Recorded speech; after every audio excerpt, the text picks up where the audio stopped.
I'm in love! I'm in love! Woohoo! Yippee! Ah! Xenu? I do my own stuff!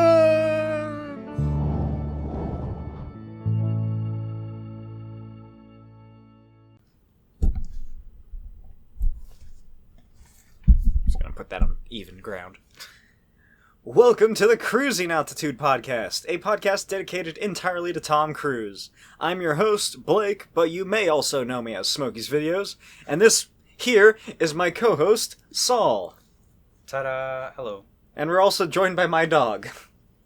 Yes. Saul, the month of September 2019, we are discussing the 1986 film, The Color of Money, or actually it's just called Color of Money. Which, what does that mean? It doesn't have anything, like, it should be something, like, pool related, you'd think. Yeah. Like, rack 'em up. I thought it was going to be, like, some kind of metaphor for, like, how money changes people, but that doesn't really, like, work with this movie. I guess they scam people, but that, like, it's not a good title is what we're saying. No. As always in the Cruising Altitude podcast, we begin the show off with 4 Tom Cruise fun facts, which, as the show slowly progresses, I am running out of very quickly. It's very hard to get ones that I haven't already used. You ready? Yep. Fact number 1. Tom Cruise turned down the role of Tony Stark in Iron Man. The most recent? I assume it's that one, or, like, maybe, like, an earlier draft of the film. Ooh. But he still turned it down. Imagine. Imagine Tom Cruise in Endgame. Oh my god, someone needs to deep fake that. Just like put his face inside the helmet, like when he snaps. Yeah. He's like, I am Iron Man. According to reports, Tom Cruise has remained lean well into his 50s by following the Beckham diet, a strict diet regimen named after soccer star David Beckham, who is known for his 1,200 calories a day diet that consists mostly of vegetables and lean proteins. Nice. He looks good. How old was he? Because his birthday was last month, or 2 months ago. Was it 56? That sounds right. Yeah, let's just say so. He's what? He's 22. As a kid, Tom Cruise memorized routines he saw on the television show Soul Train after noticing how other boys used their dancing skills to woo the ladies. You think that's how he got his 3 wives? Yes, like every single. You think that's how he broke up with his 3 wives? Through an interpretive dance? That or charades. It's like 5 words. Points to his eye. This doesn't work for a podcast. How do you convey am? How do you convey I am breaking up with you in charades? Just like point to your eye. That's an easy one. Then point to the significant other. Me. Then then like, snapping. Snap something. Breaking. I'm gonna break. And then You're you gonna point break up. me. You're gonna break me like Batman. Puts on a Bane mask. Which one, the movie one or the luchador mask? Or a combination of both that your cosplayer friend made? Oh, right. Yes. During the filming of The Last Samurai, I considered saving this until we got to The Last Samurai, but I really needed a 4th fun fact. Tom Cruise narrowly avoided death when one of the mechanical horses used for the fighting scenes malfunctioned. It caused his co-star, Hiroyuki Sanada, to swing his blade around at just the wrong time, barely stopping before hitting Cruise's neck. I didn't read that through all the way before I posted it. I just managed to stop my sword an inch from his neck, Sanada described afterward. So, were they using real swords? It makes it sound like that, so I'm going to say yes. Ooh. Seems dangerous. Yeah. Imagine if we had lost Tom Cruise and his last film was The Last Samurai. That would have been dramatic irony, but that would have been sad. Also because it's not a very good film. That's the stunt. It's not even like an actual stunt. It's someone just hit him in the neck with the sword. All right, and that concludes our 4 fun facts about Tom Cruise. Now we move on to facts about the color of money. I'm sorry. Facts about color of money. It's green. Depending on the country. Yeah. Or it's plastic. This wasn't a good bit. I shouldn't have done this. Here's the little synopsis I stole from IMDb. Fast Eddie Felson teaches a cocky but immensely talented protege the ropes of pool hustling, which in turn inspires him to make an unlikely comeback. No, that's pretty much the whole Yeah, movie. it's exactly what happens. You don't even have to watch it. Yeah. But you do have to listen to this podcast. Do you know who this is directed by? Why was my first thought Michael Bay? You got one of the letters right. Is it M? No. I don't know any directors. Is it like someone?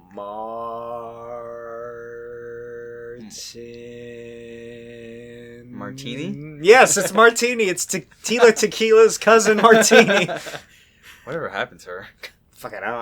I think she's racist now. Oh, is that her new thing? Her new thing. She went from, what did she used to do? Wasn't she like some sort of party host? I think she was like a conspiracy theorist on YouTube for a while. What? Talking about aliens? Or maybe I'm thinking of someone else. But You're thinking of Jesse the Body Ventura. I can see how you get those two confused. So who is the director? Martin Scorsese.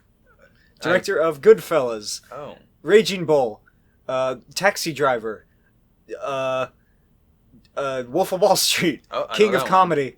That new film coming out with Robert De Niro where he's 70 years old, but they're going to try and de-age him and put him in, like, Frankenstein boots to make him look taller. Oh, I think you talked about that one. Yeah. And then we return back to a Cruising Altitude classic, which is the movie is based off of a novel. Of course. Mm-hmm. We were wondering a few episodes ago if... I can't think of which one it was. It may have been... I want to say The Outsiders. Yeah, I think it was The Outsiders. You were like, is this the end of the novel era? Yeah. No, it's made a comeback. Poorly, but it's come back. It's based on a novel by Walter Tevis, who wrote what this film is a sequel to, The Hustler. He wrote the novel for that as well. I've heard of that movie. I'd never heard of it before this. Really? Yeah. I think it was like an off-bit Family Guy joke. Just like a reference. The film stars Paul Newman, who reprises his role from The Hustler, Mary Elizabeth... Okay, hold on. Wait, hold on. I need to do what is that phonetics thing? Hooked on phonics. Elizabeth Mastrantino. Mastrantano? How did you pronounce that? Mastrantonio? Oh yeah, I guess so. Oh yeah, Mastrantonio. I wonder if, like, when she was in kindergarten, they had to put, like, 2 of those little, like, name strips. God, can you imagine her trying to learn how to spell that? Can you imagine me trying to learn how to spell that? I didn't. I had to copy and paste. John Turturro. Mm-hmm. Did you notice him? He plays that shitty pool player that's trying to get Eddie to give him more money to play pool. Oh, yeah. He had I don't like his beard. Yeah, I was just going to say, I don't like his beard or how young he was. Bill Cobbs, Forrest Whitaker, and Tom Cruise. Who's Forrest Whitaker? Like, what other in the roles? film? Or, he was in Rogue One. Oh, of course.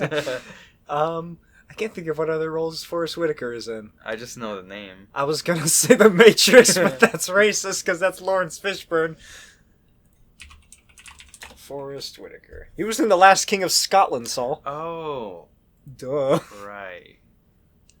Oh yeah. He was in Black Panther and Battlefield Earth. He was like the dude that is one of the older but good pool players, I think. Yeah, he's the... Or actually, that's another black man. Oh. Wait, was he the one that, like, he's the one hustled who... Eddie? Uh-huh. Oh, that was good. Yeah.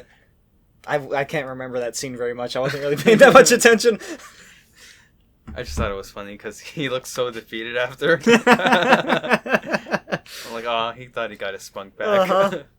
He thinks that a few times in this film. Yeah. And it's never correct. Butthurt, though, about it. But we'll save that for later. Mm-hmm. This film had a budget of $13.8 million. You want to guess what it made back in box office? 27. Nope.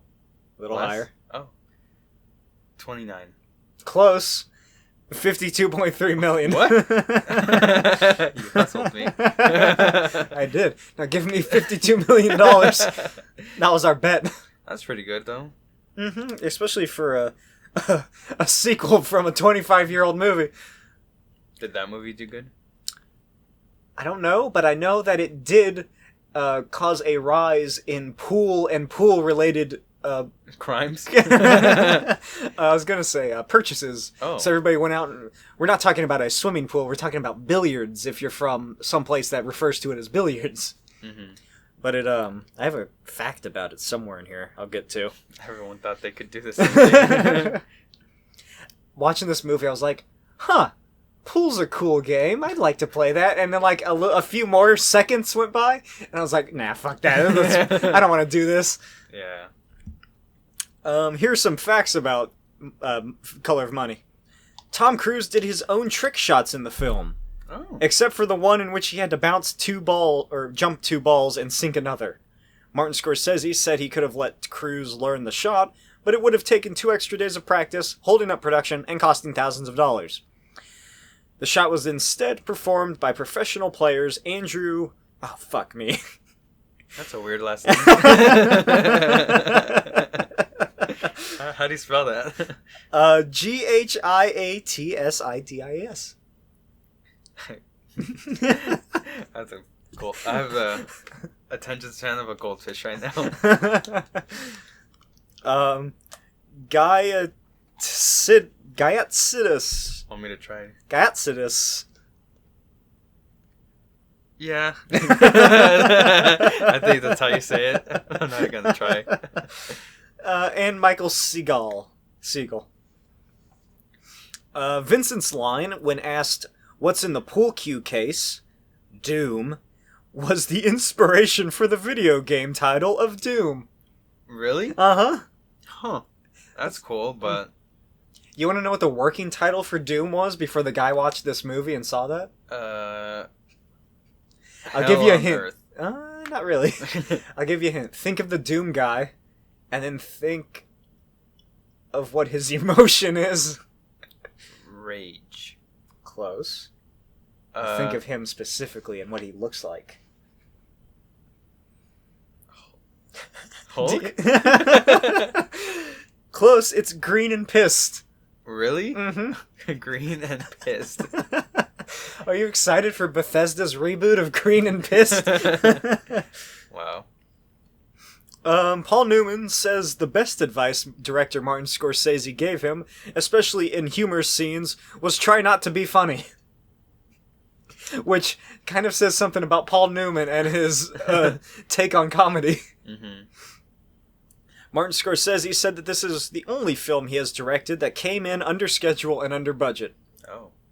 I mean, do you really need that much of a budget for this Yeah. kind of movie? Also, there's a lot of reviews, and Martin Scorsese even said that he was like, oh yeah, sure, I'll do this like more mainstream movie with like these big actors. I'm a gun for hire, were his words. And this is the only this is the only Martin Scorsese film that Roger Ebert did not like. Oh. And that was one of the reasons, was because it's just so plain and not Martin Scorsese. Yeah. Like, they could have had at least, like, one fight scene. Because a lot of people got, like, pissed at them throughout the movie. I just expected... well, I guess, like... There was one. Close to a fight scuffle. scene. When The Hustler, 1961, first came out, there was an increase in the sales of pool tables around 1961. The film apparently causing a popularization of the pastimes of pool playing and billiards. When the sequel was released, a similar phenomenon occurred. Trade paper, Variety, reported, sales of pool tables and billiards-related supplies have leaped dramatically since the October release of The Color of Money. That makes sense. Everybody was like me for those few seconds. Yeah. But they actually went out and bought a pool table. They had less impulse control. At one point, Eddie tells Vincent that he hasn't played serious pool since Vincent was born. In real life, Tom Cruise wasn't born until the year after The Hustler, 1961, was released. That's how that was written. Why not just say 1962? Yeah. The only Scorsese film that Ebert didn't like. Mary Elizabeth and Martin Scorsese share the same birthday. Oh, that's cool. Also, this film was released exactly 1 month before Martin Scorsese's 44th birthday. Says nothing about Mary Elizabeth. The original film, The Hustler, was released by 20th Century Fox, while this film was released by the Walt Disney Company, making this the first of several franchises shared between the two studios. Disney would later release Return to Snowy River, the first two Narnia films, and the Star Wars sequel trilogy. The third Narnia film, of course, was released by Fox as well. But Disney bought Fox, so who's laughing now?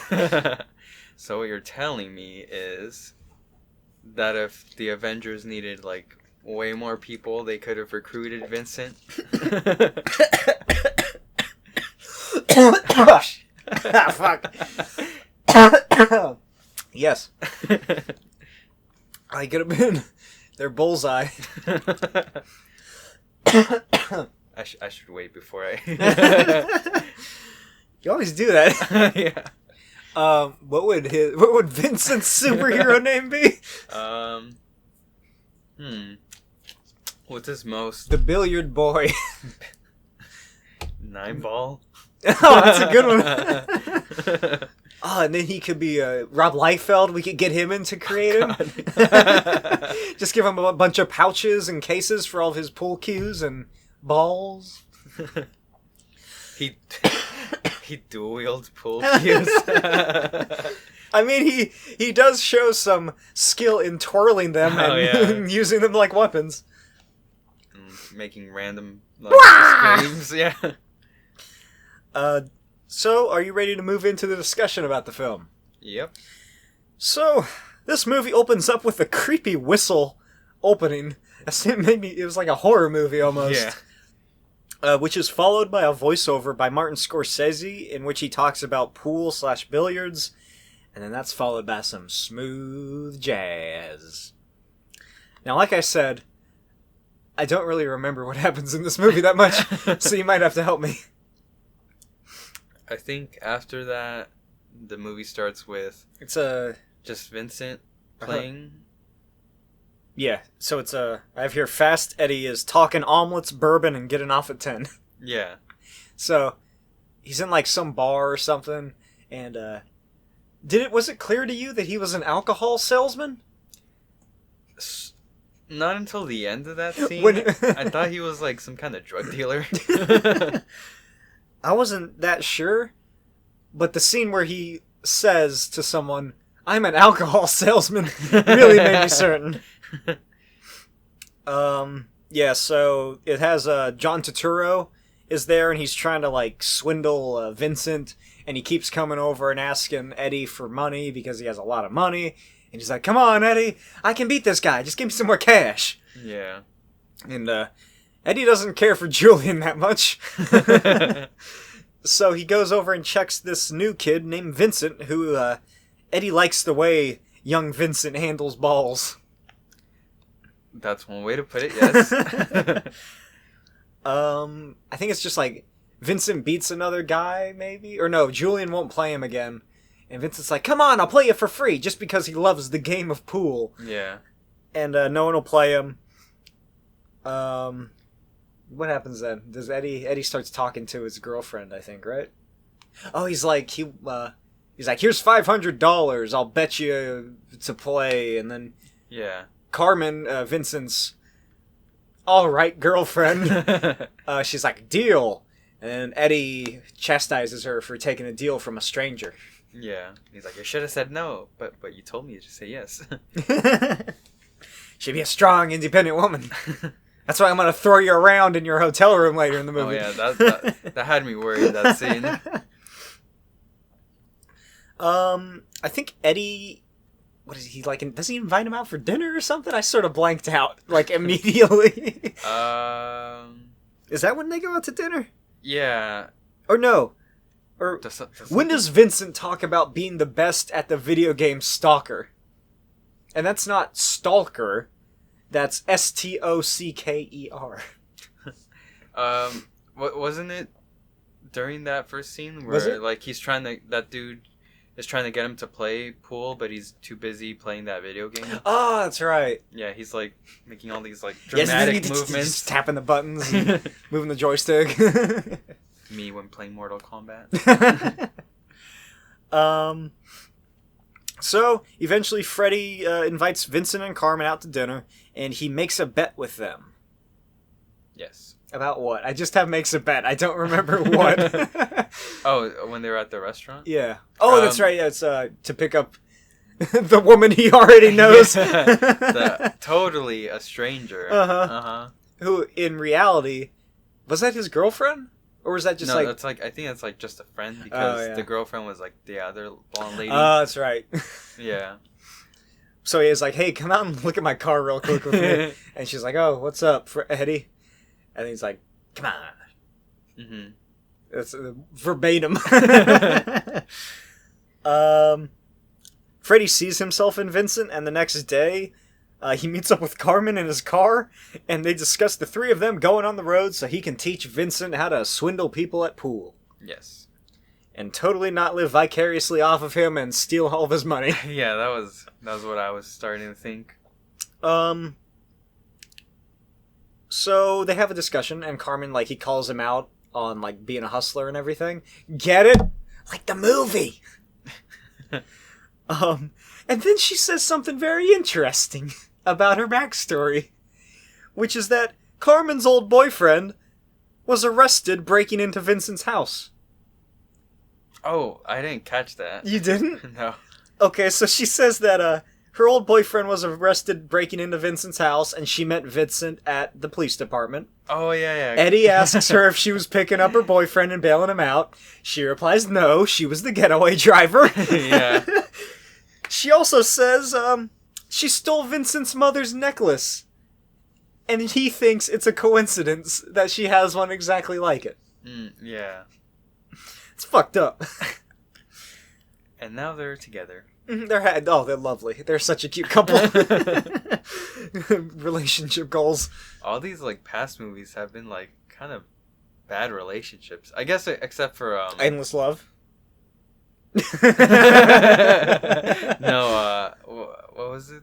The last movie we saw. Top Gun? Yeah, Top Gun. Yeah, that's the only one that ended with they're both together by the end. Healthy for the most part of a relationship. I think the worst is losing it? Yeah. Oh, you meant a relationship, not just in quality at all. Let's see. Eddie then tells Vincent about his plan to go down to a 9-ball tournament. Do you know what 9-ball is? I assume that you use 9 balls instead of all of them, because when they set them up, there's some spots missing. That's all I know. I guess so. I don't know. I googled it, very quickly glanced at the result, and then looked back at the movie. And I think it says something about how it's faster than normal pool. Yeah. So Eddie tells Carmen and Vincent that he'll pay for them, like their expenses and everything, as long as he gets 60% of their winnings. They reluctantly agree, and somebody says, Eddie says, sometimes if you lose, you win. Which happens in the movie. That's what we in the business, because I took a film, I took an intro to film class, if you don't know, Saul. That's what we call foreshadowing. Eddie tells them he's retired from pool, and there are some very obvious voiceover dubs in this film. Oh, yeah. Then what happens? Oh, then they just go on the road. They go on a fucking road trip, and they eat at like a diner, and then they go to one of Eddie's old haunts, and he's super excited. He's getting goose pimples from going in there. And it's a furniture store. And then fucking Vincent and Carmen laugh at him like mercilessly. Yeah. You're like, you old idiot. So they go to some fucking bar, and Vincent's playing against this guy with a tracheotomy, and he feels bad for taking the money from the guy. He's like, oh, shucks, I can't play no pool. Yeah. And Eddie shows him why he shouldn't do that. You want to explain? So, right as he's about to, like, throw the game, Eddie tells Carmen to get the car and park it in, like, a specific place and have it ready. And then he goes upstairs so that he's not in view of anyone. He goes upstairs and crouches down. Yeah. And he watches the madness unfold when since obviously Vincent doesn't have any money to pay the old man, he gets basically jumped by everyone at the place. And then, like, Eddie tries... Well, he runs back downstairs and he's like, there you are, my son! Yeah. I told you not to be playing pool! And then he pulls him outside. I'm very curious as to what Eddie was trying to do there. Was he pretending like he had gone away, like, to the bathroom? Yeah. And, like, he was saving... I assume he was trying to, like, this is why you need me, to save you. Yeah. Carmen says that nice guys finish last. Just like that Niga Higa song from a decade ago. Oh my god. You just gave me flashbacks. Wonder what he's doing. I was about to ask. I think he still makes videos. Yeah. Vincent gets very jealous for Carmen. I guess it's jealousy. Because he looks around and he sees a bunch of big dudes, most of which are black, and he tells her that she'll get raped if she stays at this bar. Oh, right. When they get to the new one? They go to Chalky's. Yeah. That sounds more like a restaurant. Mm-hmm. That sounds like... Well, they serve peanuts at the bar. But yeah, this is where we learn how jealous and, like... Untrustworthy. Untrustworthy. Well, I mean... But to be fair... Carmen does nothing to relieve his worries. Yeah. She basically makes it worse all the time. Yeah. Eddie sends her back to the hotel then, so that they're alone. And then Eddie starts playing pool. And the addiction begins. Yeah. It's one of my favorite scenes. Just how butthurt Eddie gets. What's he get pissed off that Vincent loses the game on him? No, that's, like, they start kind of like, it's because Vincent's, like, showing off? Yeah, they start kind of like, what's the word for, like, friendly banter? I guess that's a good way to say it. Just, like, bantering back and forth, and then Vincent kind of gets a little too cocky and says that he's just, like, the best, and that kind of, like, pisses Eddie off. I mean, he kind of is. Yeah. He's the best person we see in this movie. Definitely. He just, like, gets butthurt, goes back to his car, just leaves Vincent there. And then I guess, does Vincent... Eddie. Eddie goes back to the hotel, or is that the next day? I think it's like the same night, because he asks Carmen if Vincent is back. Oh, yeah. And then she's like, no. You want to explain this scene? I didn't really understand why he did that. So, Eddie tells Carmen to stop making Vincent jealous, especially when she fucking walks around naked in front of Eddie, which she had already done when he walked in their hotel room and she was in the bathroom naked in full view, and she just sort of stared at Eddie, and she's like, "What's up?" But he tells her to stop making Vincent jealous and upset because he's their meal ticket. Then he's like, what if I had been a crazy man who would try to grab you and pull you into the bathroom to rape you? And then acts like a crazy man and grabs her and pulls her into the bathroom and says that he could rape her. Yeah.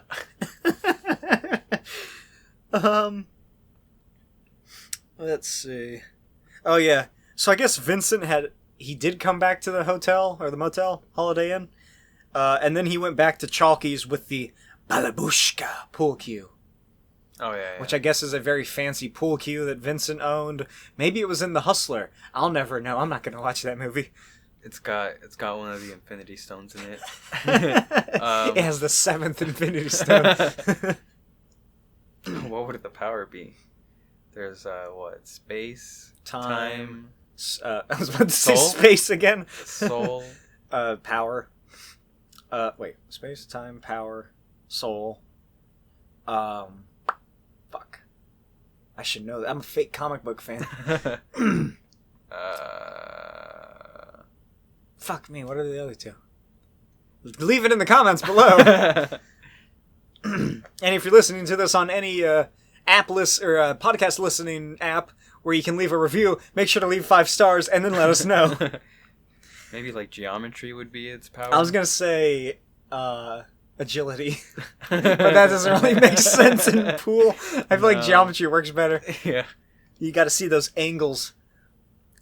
Wasn't there a show about like a super powered family, and then one of them he basically like sees math.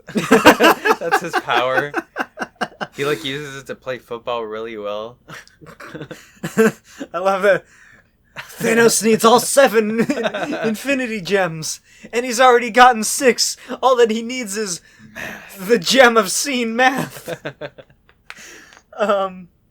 So anyway, Vincent's back at Chalky's, and he cleans the floor with all the people who are there.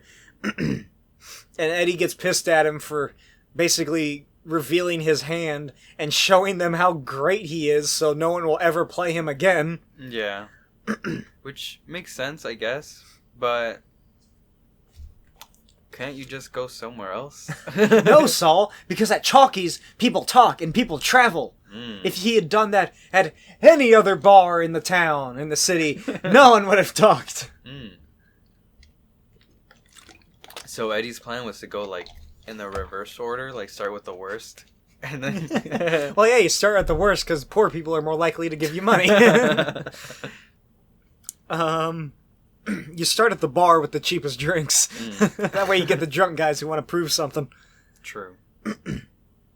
So Vincent, Eddie tells him that he doesn't deserve that stick, and that Eddie made a mistake of... No, wait. Yeah. So, and he's like, you made a mistake, you fucking idiot. Now we're not gonna make any money, and I'm not gonna get 60% of that money. And then Vincent yells... and then screams into the night, I'm an animal! Woo-woo! Oh, yeah. And then he walks away down the street nonchalantly. I'm like 90% sure that was improvised.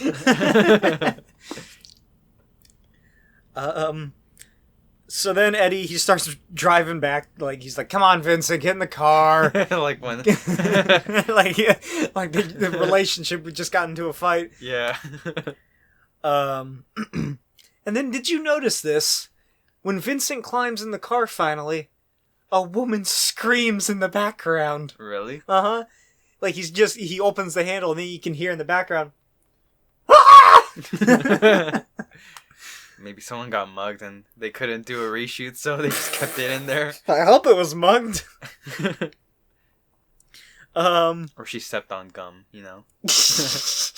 A dog. A dog ran into her and she was like, ah! And then the shot cut right before she said, ah, fleas! So they go to another bar and Eddie and Carmen pretend to be a couple so that they can scam pool players. And they're getting pretty touchy-feely. And Eddie bets $500 that Vincent chokes. He's like, anybody want to take my bet? And then the bartender's like, you want 1,000? Yeah, what the fuck was up with that? I didn't get it. You would think a bartender would, of all people, would know a hustle when he sees yeah, one. like, you're here all the time. Yeah. You fucking... There's a big-ass window where you just saw all three people talking to each other. Yeah. Honestly, though, I kind of understand Vincent in this scene because they were getting a little too touchy-feely. They could have just, like, held hands and called each other honey every once in a while, but he's, like, grabbing their ass. She's, like, just she's, like, stroking his inner thigh. Yeah, I'm like, I think anyone would be a little uncomfortable. I thought they were gonna fuck. Yeah. But no. If there's one thing Eddie is, he's a good man in a relationship because he's in a very monogamous relationship with that bartender we talked about faintly earlier. Whose name I forgot. Yeah, fucking who knows. So Vincent gets pissed and they apologize. And then like, come on, Vincent, let's go scamming. And then there's a montage of them scamming.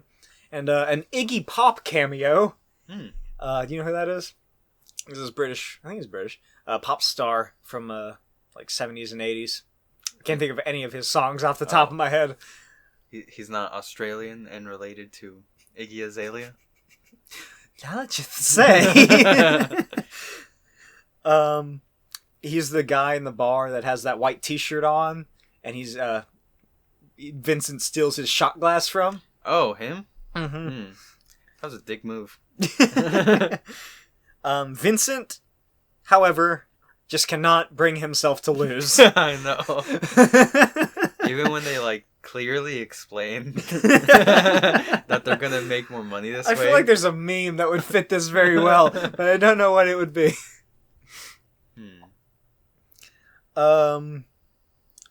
Yeah, he's just a detriment to his team.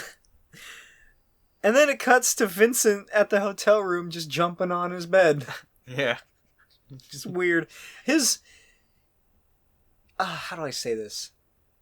His maturity state fluctuates and is very... You just can't place it. It's kind of like Peter Griffin.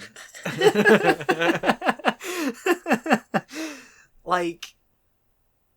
He's sort of a man-child, but at the same time he isn't. Yeah. He might be, like, on the spectrum or something. Oh, I don't know if it's that far, but, like... I mean... He's not very... He's good. He's not good in society or with other people. But he's super, super good at He's a pool. savant. This is basically a prototype Rain Man. Where the fuck am I? Oh, so, Jumping on the bed. Yeah, he's jumping on the bed, and Carmen's laughing her ass off. Yeah. Probably because she bought weed or something. I thought they were on drugs. Yeah. And then Eddie stops by, and he grabs the pool cue, and he's like, I want to look at it in the hallway. I'll be right back. And then he starts playing pool. And he's hustling people, and he's making money. And then Forrest Whitaker shows up. Do you remember that scene very much? Because I can't really. I remember the general premise of it. At first, they were, like, talking to each other, and he's talking about how he was, like, experimented on in some... Oh, that's right! Yeah, and how they would shock him or something. And then, like, later he would get better and better. Like, he keeps beating Eddie, and Eddie's falling for it. Every time! Every time. And then he loses really bad. Mm-hmm. I think at the end it was, like, $400? I think so, yeah. Which is 100 less than he had at the start of the film. I never realized that Forrest Whitaker's eye always looked like that. Oh. Like how he has the like droopy, like lazy eye. Yeah. Apparently it's like, it's a hereditary disease or something that he has. It's like, just lazy eye. That's the medical term, I believe. That's the Latin phrase for it. So yeah, Eddie gets suckered. And then he and Vincent get into an argument about... I was hoping you would remember, because I don't. Eddie says he wants to quit, and he tries to give them $1,000 to make it to Atlantic City. Yeah. Different than Atlanta. Yeah. It's in New Jersey. I kept thinking of Atlanta. I'm like, why is that specifically where they want to go? And, but they don't want to split up yet because Vincent thinks he still has more to teach him. He's like, Sensei, no! Yeah. And then he's like, I haven't taught you anything. I've been taking your money. Yeah. And so they get into an argument. They get into an argument in a stairway. Yes, which I thought one of them was gonna like roll off and break their good pull arm, and then they have to play with their teeth. Yeah, or their feet. Or their feet. But then, they get into an argument, and Vincent gives them the money, and Vincent breaks the handrail in the stairway somehow. Yeah. He pulls it. He like intentionally breaks it. He does his own stunts. He's like, there aren't a lot of stunts in this movie. That was planned? I want to say no. I want to say no. I feel like they just told him to like kind of like shake it angrily, but he just like fucking rips it off the wall. That's that Beckham diet. Then Eddie gets some eyeglasses so he can see better. Yeah, and, the whole movie he's been talking about how he's blind. Was he? Yeah, he's like, oh, there's like 20 balls over there. I don't remember that at all. I was just like, oh, this is an odd place for the story to go. Yeah. But then Eddie, he starts training and hustling, and eventually he heads to that same 9-ball tournament in Atlantic City. And he starts just playing games and winning through the brackets or whatever. And then one night, he overhears Vincent and Carmen in the green room bar. And he learns that Vincent is more streetwise, and he's finally calmed his ass down. He's like, Carmen, I'm going to be away for you for 3 hours. Wake me up later. Yeah.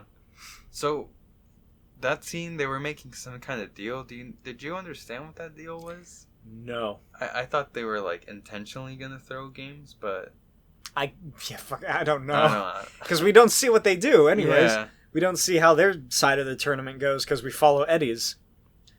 Oh, yeah, also Julian is there. Oh, yeah. He fucking shows up. Doesn't he lose right away? Mm-hmm. And he fucking scream. When does he scream and bang on the glass? Was that earlier in the movie? I think so, yeah. Oh, yeah, it was when, because he was pissed that, he and Eddie weren't going on the road and that Eddie was taking Vincent. Yeah. He's like, but you're my dad! I mean, I hate you!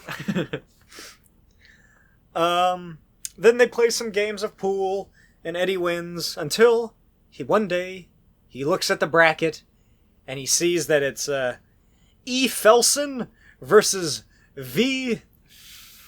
I think it started with Lauria? Yeah. Valoria? And that's when Vincent does that ball bounce thing that I talked about earlier that they had to get another guy to do. And then Vincent misses his shot, and Eddie wins. Dun dun. Spoiler alert, Vincent loses on purpose later in the movie to get a lot of money. You think this was also him, like, pulling the game? I thought that's what that was, yeah. I thought so too, but I wasn't sure. Or no, wait, is that this? Because don't they have 2 games together? Or don't they? I was very confused about how this whole pool game, yeah. Like, how many games do they play? Yeah, because there was like some scenes where like it was just one match, and then other scenes, and then other scenes they just play over. Yeah, they go to like re-rack and everything. Yeah, so I'm not sure. So I don't know. Vincent, he loses a round, I guess, and then they go into another round. Maybe, who knows how this works? And that's when Eddie wins the whole shebang, baby. And Eddie's like, he goes up to Vincent and he tells him that he shot a great game. He's like, sorry you lost, but you did well, kid. You still got a lot to learn. Yeah, and then he just storms off, pissed. Mm-hmm. And I like the little scene where we follow Freddy. We follow Eddie, like, out of the tournament hall and, like, into the hallway. Oh, yeah. And he steps outside to cheer for a second. So many people saw him do that because it was a glass wall. Yeah. And then he walks inside like nothing happened. I would have liked if he was more, like, into it. If he, like, jumped up and down. He, like, clicked his heels. Yeah. Then he just walks out like nothing happened, like, super stoic face. Yes! And, like, fucking throwing his arms around, like, kicking a chair over. Then later, Vincent somehow gets Carmen and Eddie's hotel room. Or no, wait. Eddie somehow gets Vincent... No, wait. Fuck. No, yeah, Vincent. Vincent and Carmen somehow get Eddie's hotel room, where he is staying with his bartender girlfriend from earlier. And they give him his cut of the money, his 60%, which is $8,000. So that means that they made 7? Is that? Fucking, I don't know. I was hoping you would get it right. I'm terrible at math. I was gonna say like $50,000. I think that's all. 8,000 is 60% of 50, isn't it? And how does Eddie take this news that Vincent lost the game on purpose? Not well. No, he does not. It's ruined his whole day. It's ruined his boner he had. Although the Viagra is still kicking. It's ruined his whole life, basically. His whole week at this tournament. Because the next day, while he's playing a match, Eddie forfeits. Then he walks over to the stand and gives Vincent his envelope full of cash, which Vincent then quickly hides. Yeah. Because I don't know how legal that was, betting on a tournament that already, I assume, has money in it. Yeah, there's definitely a prize pool. Let's see. Yeah, because doesn't he hand, when they barely get there, Eddie hands money to some lady, and she, tells him good luck or something? Yeah, I think so. So I'm guessing it's, one big pool. Mm-hmm. But hey, why not make a little money on the side, too? Let's see. Also, I noticed that Vincent had an earring in that shot. Yeah, he Did he have earrings the whole movie, or was that a thing he did? That was during his stint away from Eddie. Yeah. He's like, I think I'm gonna get an earring. Just gets a bunch of lip piercings. He gets his belly button pierced. His nipples too. Ooh, that's for Carmen only. It's his rebellious hooks. phase. Yeah, he never had a rebellious phase with his actual parents, but he has one with Eddie. You never see his parents, do you? I don't think they're even mentioned. They're mentioned once, and it's when they talk about his house being robbed. Yeah. Maybe they're dead. I was going to say, maybe they died in the home invasion, in the burglary. There was going to be a huge house fire scene, but they ran out of budget. It was David, or it was Tom Cruise's character from Endless Love, causing more fires. Because, as we all know, every Tom Cruise movie happens in the same universe. Yes. It's like, there's this film, I think it's based on a novel also, called The Boys from Brazil, which is about Joseph Mengele, the famous Nazi scientist, also known as, I think, the Angel of Death. Oh. He clones Hitler about 89 times and sends these clones all over the world so that one day they can have a bunch of Führers who are the exact same age. That's, And his plan is to have their lives be exactly or pretty close to Hitler's actual life. So at a certain age, he sends men out all across the globe to murder their dads. Huh. It's a pretty interesting film. I enjoy it. I can't remember where I was going with this. Something about Tom Cruise movies being Oh, that's right. So what I'm saying is, the reason that in this universe there are so many people that look like Tom Cruise is because somebody donated their sperm to an evil scientist. Okay. I'm gonna post that in fan theories on Reddit. Make a screenplay and send it to Tom Cruise. Once we get Tom Cruise on this podcast, we gotta pitch that idea to him. It's only if I can do all the stunts. Deal. Tom, we got a great idea. We want to remake The Boys from Brazil, except you're the boys. Oh, jeez. Let's see. So later, Vincent gets very angry that Eddie... Wait, is that right? Oh, yeah. So Vincent, he's letting out all of his pent-up rage about how Eddie used him however many months ago. And Eddie tells him that Vincent helped him realize... Wait.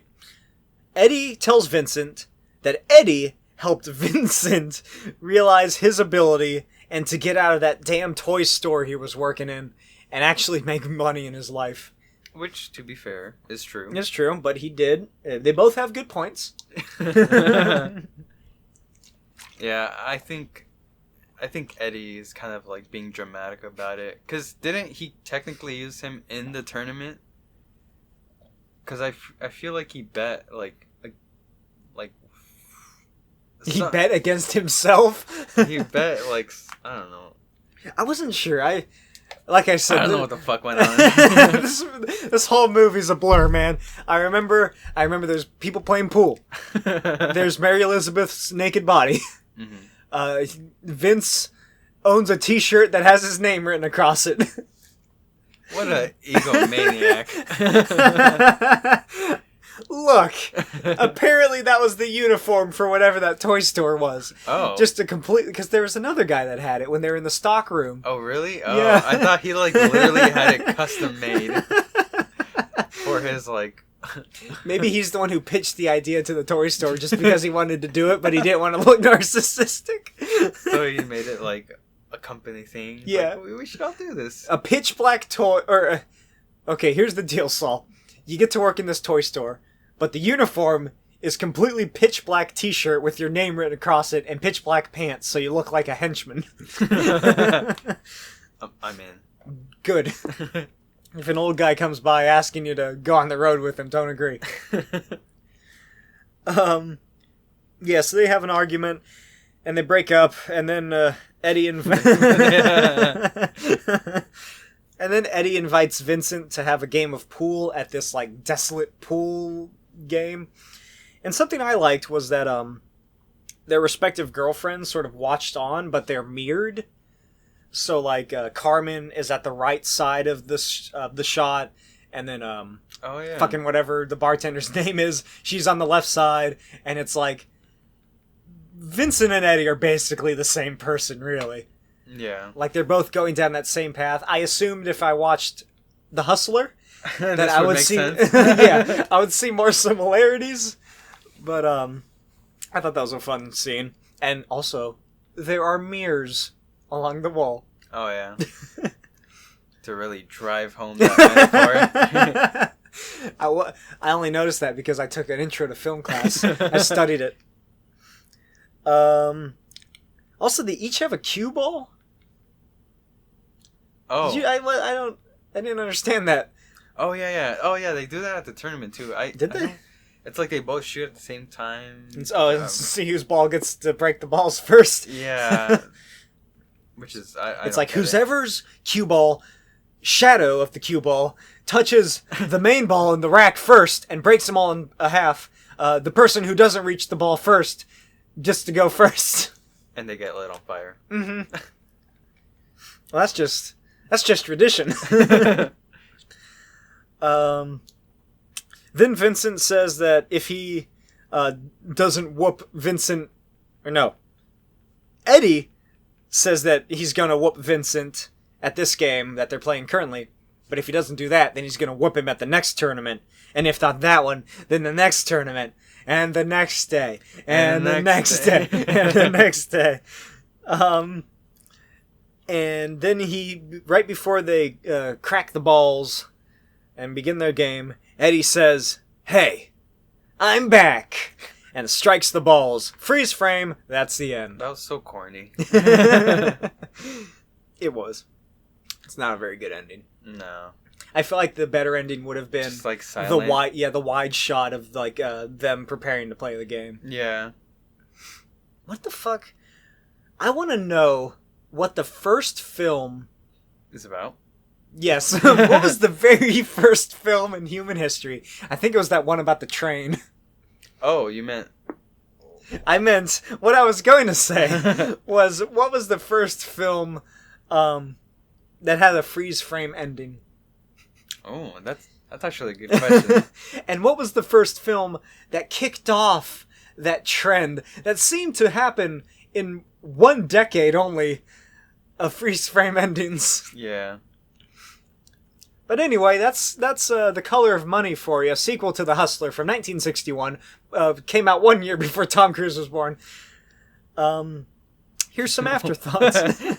I kind of zoned out of it and thought you said that this movie came out a year before Tom Cruise was born. Yeah. I'm telling you, he was cloned. I'm like, wait a minute. Something's off here. Do you have any afterthoughts? I want to see a third movie. Me too. But it would have had to come out in 2011 if they were going by the 25-year thing. Yeah. That's another thing we can pitch to Tom when he comes on the podcast. Is Eddie's actor still alive? No. Oh. So it would have to be Vincent. It would be a Creed situation. With Tom Cruise. Have you not seen Creed? So, do you know about Rocky and the Rocky Balboa films? Oh, yeah. So in the first few Rocky films, there was this character played by played by a guy whose name I can't remember, named Apollo Creed. Apollo Creed got killed by Dolph Lundgren in the Russian one, and he's been dead since. Recently, in the past, I want to say like 2016 or so, they rebooted, or not really a reboot, like a soft reboot of the Rocky films, in which Apollo Creed's son, played by Michael B. Jordan, he wants to become a boxer just like his dad. And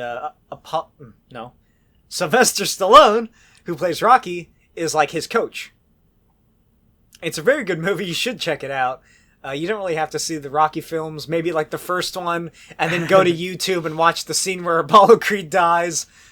I think I recall that. But that's what they would have to do for this, was find some new youthful actor who can howl at the moon. Oh, I see what you mean. Yeah. And then have Tom Cruise be the mentor, which it seems like that's exactly what Top Gun Maverick is going to be. The dude that kills him, he's like some super soldier. Mm-hmm, he's Russian dude. Oh, they used the serum on him. Captain America's. He's the Red Guardian. Who's going to be played by David Harbour in the Black Widow film. Oh.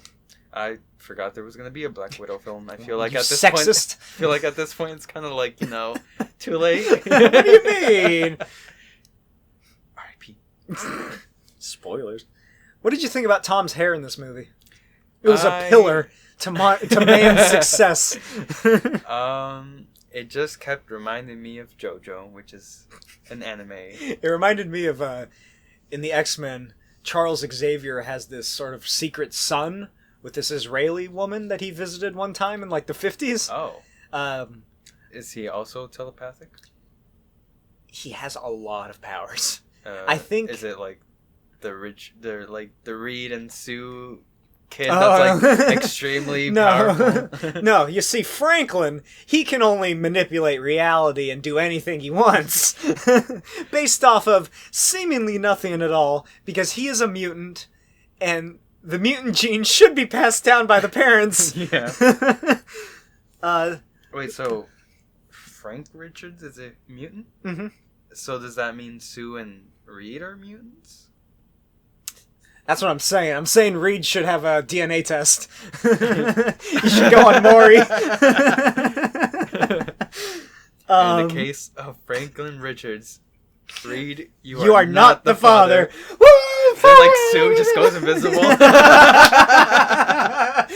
The crowd's like, the cameraman doesn't know where to run. She picks up Franklin and runs away. Oh, God. That comic was actually pretty good, actually. Oh yeah, that Invisible Woman comic that you picked up. What was it about? It's just about her being a kind of a double agent. No, well, not double agent, but a secret operative, and I think it was Russia. Trying to give her something to do. Yeah, and then I think it was Nick Fury that tells her about white or black. I think it was white Nick Fury. Oh, so it was Nick Fury Sr. Yeah, he tells her that one of her what's the word for it? Colleagues that was on one of those missions has been missing? trapped. Oh. Yeah, has been trapped, abducted or captured. By Dr. But he Doom? tells her not to go.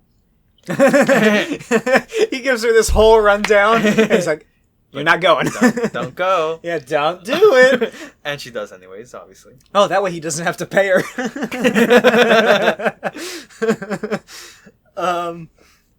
So back to Tom's hair. The character of Legion, he has all these different powers because you get it. He's a legion of people because he's mentally ill. But he has hair that stands straight up and goes. So if I stayed sitting right here, his hair would go to here. Oh my god! And that is my goal for my hair one day. You're gonna need a lot of hair gel. Or cement. Yeah, or cement. Do you have any other afterthoughts about this movie before you want to get into the rating? The rating.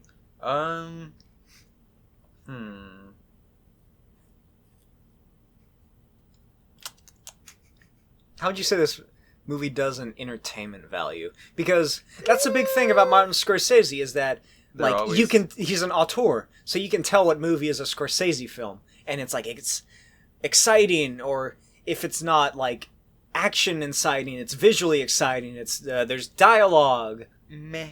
I would imagine this is one of his weaker films. Did he just directed it, right? Someone else wrote it? Yeah. Yeah, I don't think he had much to work with. I don't know. I feel like a lot of more conflict could have happened because they mostly just argue. It's like a character study, except not very well. Yeah, you don't really learn about them anyways. I'm guessing like maybe we would have enjoyed it better if we saw the Hustler. But like, you know, you can watch Shrek 2 without watching the first one. That's always going to be my my golden standard is just Shrek 2. Golden standard of sequels? Yeah. Yeah. That is legit my favorite sequel of all time. Nothing will beat it. I don't know. Evil Dead 2. I bet I won't even enjoy Avatar 2. Will anybody enjoy Avatar 2? Yeah, that's true. Did you even like the first one? I didn't think it was bad, but here's the thing about Avatar. I got it on DVD for Christmas one year, whenever it came out. I watched it, I fell asleep. Just like I did with Hancock. Oh, yeah. Yeah, like, I don't know. I think they could have just done more, especially with that kind of budget. Yeah, and fucking Paul Newman, he's a good actor. He's in a lot of things. I should have written him down because I can't think of any off the top of my head. But he's a very widely acclaimed actor. Tom Cruise, he's a good up-and-comer. He's been in, this is his 9th film. Several of which came out in the same year, so you know he's a hard worker. Mary Elizabeth M. I don't know what else she was in, but she was a good actress. Yeah, actor. She was good. I liked her. But yeah, not a lot going on in this movie. Yeah. At least in Top Gun, also nothing happened. But it's a lot more entertaining. And the characters are funny. Yeah. So here at the here at the Cruising Altitude podcast, we have a very special rating system. It is out of 21 possible teeth. Because on any given day, if Tom Cruise gives you a smile and you count those teeth, you will see 21. So you want to think about your rating while I read off some of these other ratings that I found online? Sure. IMDb gave this a 7 out of 10. It got an 89% on Rotten Tomatoes. What? Yeah, that's fucking crazy. Was it like 2 reviewers? And one of them was paid? How long has Rotten Tomatoes been a thing? I want to say since like the late 90s. Oh. Although I might be thinking of another review site like IMDb. IGN? Yeah. What does that stand for? Something game news? I thought it was Inside Game News, but that's a different thing, I think. You gonna go look it up? What does IGN? It has a 77 on Metascore. These ratings were all surprisingly high. Yeah. And Roger Ebert gave it a 2.5 out of 4. Imagine Games Network. Wow, What we the were fuck way is off. that? Why do I have to imagine a game? I can play it. It's because all the people that work for them can't play games, so they have to imagine being good at them. They just have to read what the game is and then try to imagine what happens. There's this one where it's like the reviewer gave it a bad score because he didn't like that there wasn't a rating system, like how in Bayonetta, Devil May Cry, they give you like scores of how well you do, but it turns out that is only a thing if you play on easy mode. I've heard about that. Yeah. So this dude was so bad. He has to play the whole game to get a fucking review. You gotta play it on easy. Why not? Boo-hoo. Anyways. So on Roger Ebert and Gene Siskel, both rest in peace, they used to have a movie show called Siskel and Ebert at the Movies. This is the only Martin Scorsese film that they both gave a thumbs down to. Oh, so that theirs is just some thumbs up or down? Yeah, thumbs up, thumbs down. I like it. Mm-hmm. So I liked it so much I stole it for my own review. So Saul, you've had time to deliberate, and time of which I mostly took up talking and taking your attention. So out of 21 possible teeth, what would you give this movie? What would you give The Color of Money? I would say like 13 and 1 filling.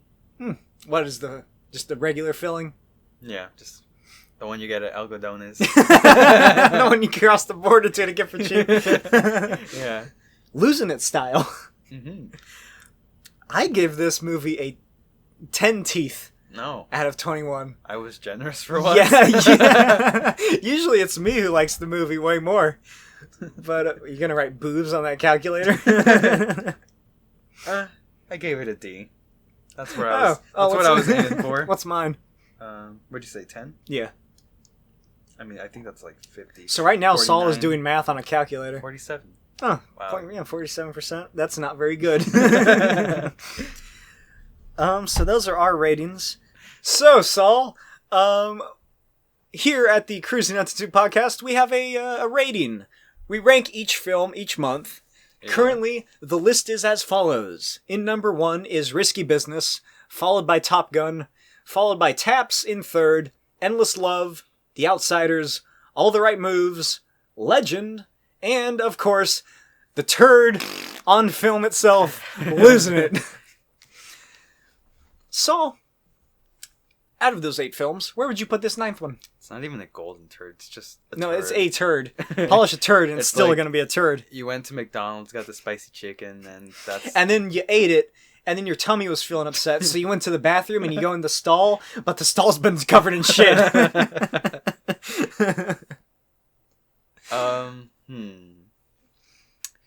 Do I like it more than All the Right Moves? Ugh. I was going to put it in between Legend and Losing It. Oh, that's right. Do I like... Would you rather... Would I rather see Legend again? Yeah. Yeah, I really like all those like set pieces. Mm-hmm, the puppets and everything. Yeah, and like the Tom Cruise in his skimpy little outfit. Oh yeah. You're right. Yeah. So we could agree? This is the new right 7th film? Legend. Yeah. Alright. Whoops. So, The Color of Money from 1986 goes in at number 7. And if you so happen to watch this or listen to this podcast and you just happen to have been in Losing It, just tell me what you're up to these days. Know that we don't hate you. We hate the movie. Yeah, and whoever wrote it. And whoever worked on it. I don't blame the actors. No. I wonder where they are. Well, we know where one of them is. No, it's because Jackie Earle Haley was in that too. Oh, yeah. He's still doing stuff, I think. He was in Watchmen like a decade ago. So, that's our new rating for each film. Legend, which has a Metascore of 30, is situated right above The Color of Money, which has a Metascore of 77. I just think it's more charming. Losing It has a higher rating on Metascore than Legend. Really? Yeah. Losing It has 51, somehow. And now let's move on to the Tom Cruise news. For once, there's finally a bit of news that doesn't have to do with Gossip Cop or whatever that one website was.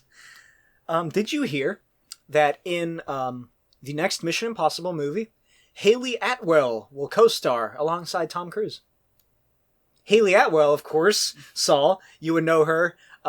Most people would probably know her from Captain America, the First Avenger, Captain America the Second, and Captain America 3, as Peggy Carter, his love interest. Yeah. Also, she was in Endgame. In Age of Ultron, kind of. Fucking, whenever you see Captain America, she's usually there.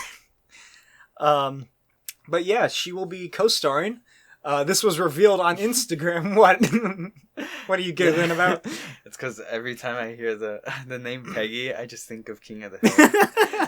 There's this one meme where it's like just like a screenshot of Hank like kind of looking disturbed, like trying to sleep, and then Peggy's like over his shoulder, and the text says, "Do you want to know why they call me Peggy, Hank?" Oh God.